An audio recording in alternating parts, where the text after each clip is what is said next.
magkita. Kung ikaw ay nagtatampo, kailangan bang ganito?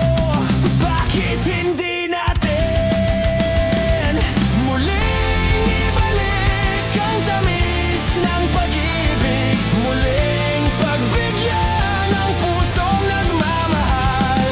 Muling ibalik ang tamis ng pag-ibig. Sayang naman ang ating nakaraan.